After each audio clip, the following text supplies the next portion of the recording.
वो मोक्ष पदवी को, ब्रह्म पदवी को, वो भगवत साक्षात्कार पदवी को प्राप्त हो जाता है। अपने विकारों से अपने चित्त को हटाना। यदि नहीं हटा पा रहे तो प्रभु को पुकारो।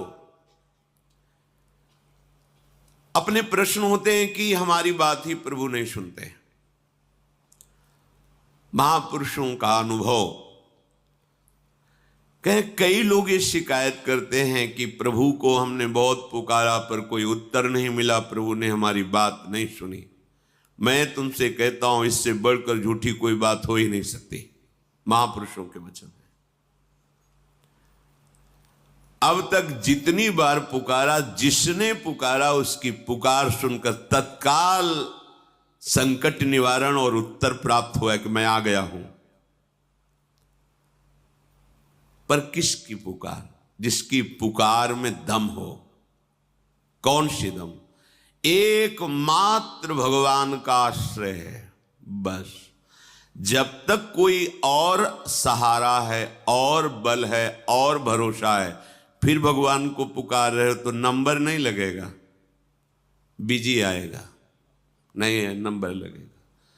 और जब आप एक भरोसो, एक बल, एक आस विश्वास, तो तत्काल आपसे बात हो जाएगी। तत्काल, सच्ची मानिएगा, तत्काल देखा है, हजारों बार देखा है। बस कोई और आश्रय नहीं है, कोई सहारा नहीं, कोई बल नहीं है, कोई अपना नहीं। बोलो, धन के लिए तुम कितना प्रयास करते हो? जो कुछ भी करना पड़े, भूख प्यास, गर्मी सर्दी, गाली, सब सहने के लिए तैयार हो। हितधाम में कुछ निर्माण सेवा उधर हो रही थी। मध्याह्न में प्रसाद पाके निकले तो देखा उनका जो कार्य कराने वाला था, हाँ ठेकेदार कहते हैं, सबसे बड़े ठेकेदार तो भगवान है सबके, पर उनको कोई जानता ले, वो अपने को ठेकेदार समझते हैं, तो उनको काम करवाना अधिक है, तभी तो उनको लाभ मिलेगा। वो गाली दे रहे थे, वो अपना कोई ऐसे खड़े बीड़ी पीड़ा गाली दे रहा है, ऐसा बड़ी धूप थी। तमाल वृक्ष के नीचे हम खड़े थे। जब वो चला गया तो हम कहा, भैया क्यों गाली दे रहा था? हम बोले, ये हमारे काम कराने वाला है। तुम कहा, आपको गुस्सा नहीं है? बोले, बाबा गुस्सा आएगी तो शाम के पैसा नहीं मिलेगा, हमारे बच्चे भूखे रहेंगे, रोज का रोज कमाता हूँ, रोज का।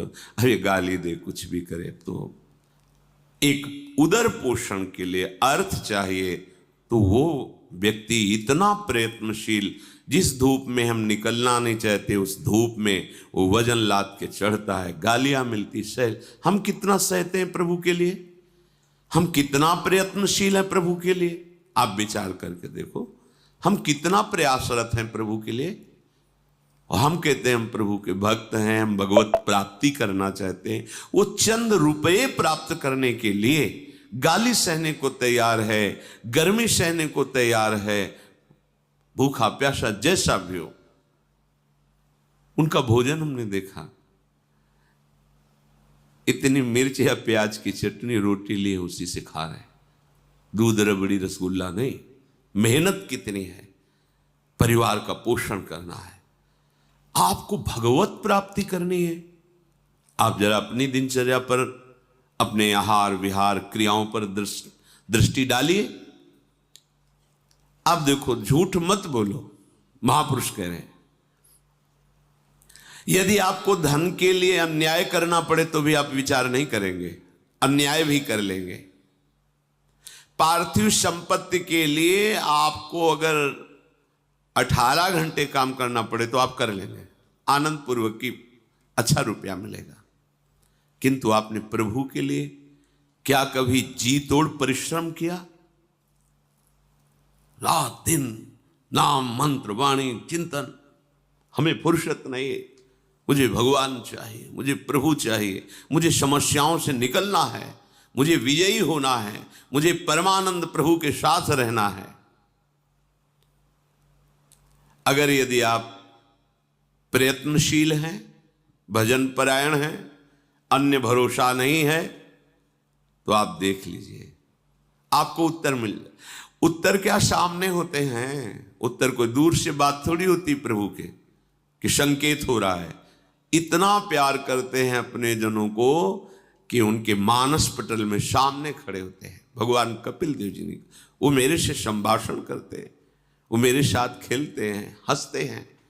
पर ये सौभाग्य जब एक भरोसो एक बल एक आश विश्वास।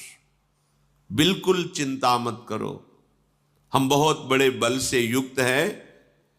हमारा बस लक्ष्य बन जाए कि हमें अब सब दुखों से निपटना है, निष्पाप होना है, मुझे आनंद अनुभव करना, यही मन चाहता है। अब मुझे शांति चाहिए, अब विश्राम चाहिए, अब मैं चिंताओं से रहित होना चाहता हूं, अब एक आनंदित होना चाहता हूं, किसी ऐसे दोस्त का वर्ण करना चाहता हूं जो सदा मेरा ही हित चाहे और मेरे लिए मेरे से दोस्ती स्वीकार करे। वो केवल भगवान है, कोई दूसरा नहीं है। जो हमारा मन सुख की मांग कर रहा है, वो ब्रह्मा के रचे हुए सुख से कभी तृप्त नहीं हो सकता। अगर होना होता तो जब से सृष्टि रची हम कुछ न कुछ बनते ही रहे। बहुत सी योनियों में गए, बहुत से भोगों को भोगा, बहुत से कर्म किए, पर जो मेरे मन की मांग है वो अभी तक पूरी नहीं हुई। और गलत दिशा में जाने के कारण पाप बनता रहा, अंधकार बढ़ता रहा, पर कदम अंधकार की तरफ ही गए, बंधन की तरफ ही गए, आसक्ति की तरफ ही गए। अब विचार करके हमें जो मार्ग मिला है उस पर चलो। श्री भगवान के वचन हैं, लभन्ते ब्रह्म निर्वाण मृषयः क्षीण कल्मषा छिन्नद्वैधा यतात्मानः सर्वभूत हिते रताः। हमारा मार्ग क्या है? भजन बल से निष्पाप हो जाना, पूर्व के पापों का नाश, वर्तमान में कोई पापाचरण नहीं, और आगे के लिए बिल्कुल सावधान कि कोई शास्त्र विरुद्ध आचरण ना हो पावे। हमें बहुत बड़ा लाभ मिलने का अवसर मिला है।